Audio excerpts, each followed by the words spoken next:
आजको नाइट चाहिँ मैले यही जङ्गलमा सर्भाइभ गर्छु होला।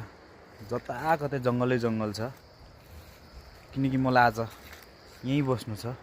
किन भन्दाखेरि मेरो गर्लफ्रेन्ड आउँदैछ।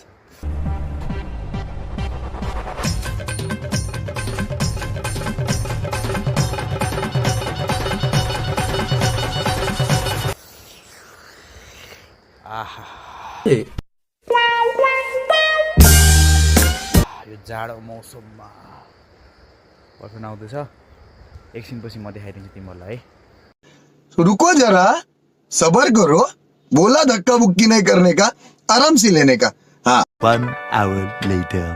हेरे कहिले देखाउँछ भन्ने भएको छ है। अर्काको गर्लफ्रेन्ड हेर्नलाई कति हतार तिमीहरूलाई।